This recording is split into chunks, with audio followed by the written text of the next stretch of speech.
श्रावण महिन्यातला पहिला सण म्हणजे नागपंचमी आणि नागपंचमीला आपण हळदीच्या पानातल्या पातोळ्या नक्कीच बनवतो। त्यामुळे आज मी पातोळ्यांची रेसिपी तुमच्याबरोबर शेअर करत आहे। ह्या पातोळ्या अतिशय झटपट बनतात आणि अगदी सुगंधित अशा तयार होतात। हळदीच्या पानात आपण त्या वाफवून घेतो त्यामुळे। परंतु या पातोळ्या सर्वांनाच व्यवस्थित थापता येत नाही। एकतर त्या जाडसर होतात, मग त्या खायला तेवढ्या छान लागत नाही। त्यामुळे पातोळ्या अशा पातळ कशा थापायच्या त्या देखील आपण आज सविस्तर बघणार आहोत। त्यासोबतच पातोळ्यांमध्ये आपण जे नारळाचं सारण भरतो ते देखील असं मऊसूद मोकळं कसं तयार करता येईल हे देखील आपण आज सविस्तर बघणार आहोत। पातोळ्या बनवताना सर्वात महत्त्वाचं आहे ते म्हणजे पातोळ्यांसाठी जे आपण पीठ तयार करतो ते कशा प्रकारे बनवलं पाहिजे। ती जी पिठी आपण तयार करतो ती परफेक्ट असेल तर आपल्या पातोळ्या अगदी इझिली तयार होतात। व्हिडिओमध्ये दाखवल्याप्रमाणे हे पहा, मी किती मोठी पातोळी बनवून घेतलेली आहे आणि अगदी इझिली ती अशी व्यवस्थित आपण बंद देखील करू शकतो।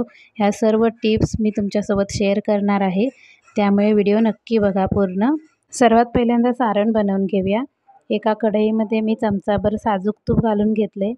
असं तुपात सारण आपण परतून घेतो ना, अतिशय छान बनतं सारण। आता इथे ओला खोवलेला नारळ मी घालून घेतला आहे। हा चव मी पूर्ण वाटीने मोजून घेतलेला आहे। 2 वाट्या इतका हा चव आहे संपूर्ण एका नारळाचा। असा घट्ट मी भरून ठेवला होता मोजून वाटीने, त्यामुळे अशा गुठळ्या झाल्यात बघा। मी पूर्ण मोकळ्या करून घेते।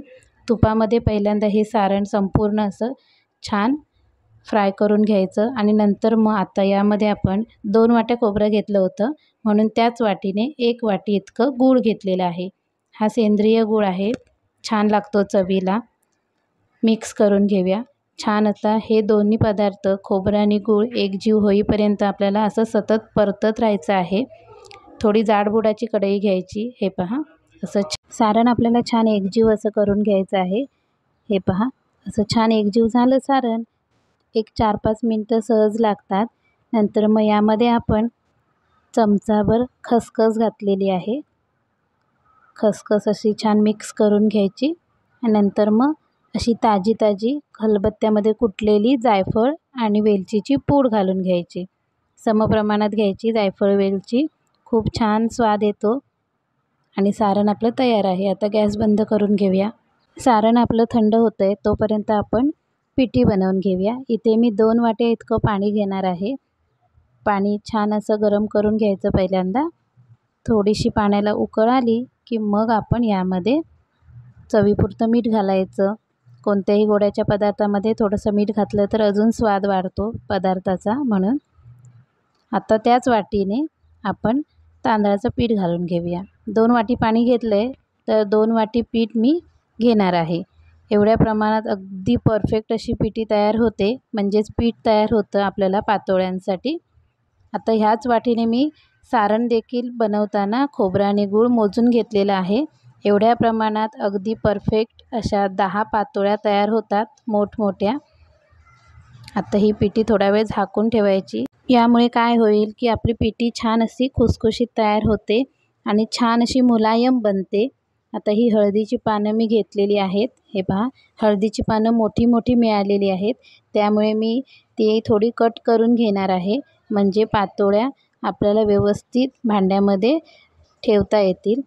तुम्ही घेतलेली पानं जर छोटी असतील तर कट करायची गरज नाही। ही थोडी मोठी पानं मिळालेली आहेत, त्यामुळे मी मध्ये अशी कट करून घेते। हे पहा, अशी सर्व पानं मी कट करून घेणार आहे। आता पिठी एका साईडला बघूया। बघा, छान अशी वाफ बसलेली आहे, परंतु पिठी कोमटच आहे, एकदम थंड झालेली नाही आहे, एवढं लक्षात असू दे। पूर्ण थंड नाही करून घ्यायची पिठी। हात थोडा भाजतोय, पण हरकत नाही, थोडंसं आपण असं मिक्स करून घ्यायचं। तुम्हाला जर अंदाज नसेल तर चमच्याने मिक्स केलं तरी पण चालेल। थोडंसं थंड पाणी घेतलं आहे, थोडंसं असं हाताला लावून घ्यायचं फक्त, म्हणजे कसं जास्त गरम लागत नाही पीठ भिजवताना।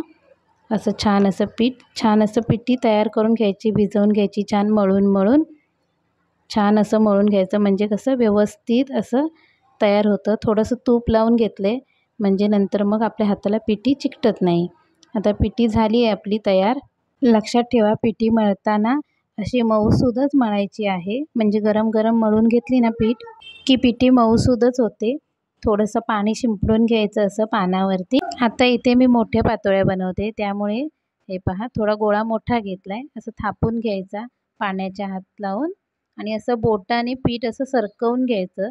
व्हिडिओमध्ये मी दाखवते त्याप्रमाणे थोड्या कडा व्यवस्थित करून घ्यायच्या आणि बोटाने असं पीठ हे पहा असं पसरवायचं.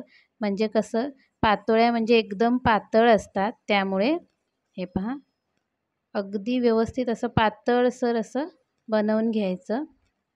असं बोटाने सरकवायचं पीठ पाण्याचा हात लावून. असं ट्रान्सपरंट दिसलं पाहिजे पान, इतपत पातळ करायचं आहे आपल्याला. आता याच्या मधोमध आपल्याला भरपूर असं सारण भरून घ्यायचं आहे. सारण भरायला कंजूसी करायची नाही. हे पहा अगदी व्यवस्थित असं छान मिटून घ्यायची पातोळी. तयार आहे आपली पातोळी बघा. आता वाफायला ठेवायच्या. अशाच सर्व मी पातोळ्या बनवून घेते. अशाच प्रकारे हे पहा पिठी छान अशी मळून घेतली ना तर अजिबात त्रास होत नाही पातोळ्या बनवताना. हे पहा 5-6 पातोळ्या मी बनवून घेतल्या आहेत. म्हणजे एका वेळेला तेवढ्याच वाफायला ठेवू शकते, म्हणून तुमच्याकडे मोठं भांडं असेल तर जास्त केल्या तरी पण चालतील. हे पहा पाणी अगोदरच गरम करायला ठेवायचं आहे. एक 20 मिनटं व्यवस्थित वाफवून घ्यायच्या पातोळ्या. 20 मिनटानंतर बघा चेक करूया पातोळ्या तयार झाल्या आहेत काय. असं ओपन करून बघायचं. अगदी इझिली निघतंय पान, म्हणजे पातोळ्या तयार झालेल्या आहेत. हे पहा थोड्या पातोळ्या तयार झाल्या, त्या मी तुम्हाला दाखवते.